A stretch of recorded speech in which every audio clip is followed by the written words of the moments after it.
Team India pace bowler Harshdeep Singh చరిత్ర సృష్టించాడు. ఇంగ్లాండ్తో Eden gardens వేదికగా జరిగిన తొలి టీ20లో హర్షదీప్ అరుదైన రికార్డు అందుకున్నాడు.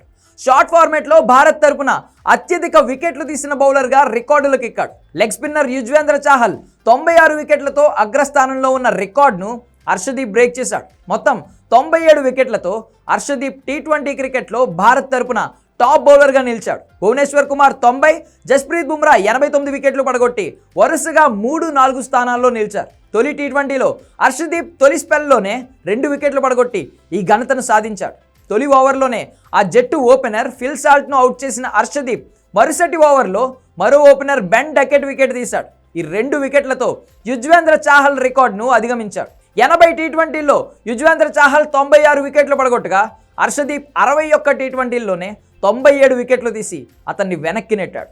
ఈ సిరీస్లో హర్షదీప్ సింగ్ మరో 3 వికెట్లు తీస్తే టీ20లో 100 వికెట్ల మైలురాయి అందుకున్న తొలి భారత బౌలర్గా చరిత్రకెక్కుతాడు. 2022లోనే అంతర్జాతీయ టీ20లోకి అరంగేట్రం చేసిన హర్షదీప్ సింగ్ 2 ఏళ్ల వ్యవధిలోనే 100 వికెట్ల మైలురాయికి చేరువయ్యాడు.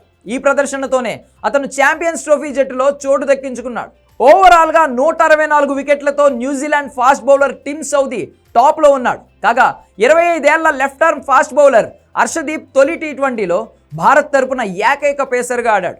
తొలి టీ20లో మహమ్మద్ షమి ఆడలేదు. హర్షదీప్ అతి తక్కువ సమయంలోనే టీమిండియాలో కీలకమైన బౌలర్గా ఎదిగాడు. ముఖ్యంగా పవర్ ప్లేలో వికెట్లు తీయడంతో పాటు డెత్ ఓవర్స్లో ప్రత్యర్థి బ్యాటర్లను కట్టడి చేస్తున్నాడు. ఈ నైపుణ్యంతోనే అతన్ని సిరాజ్ స్థానంలో ఛాంపియన్స్ ట్రోఫీకి బీసీసీఐ సెలెక్టర్లు ఎంపిక చేశారు.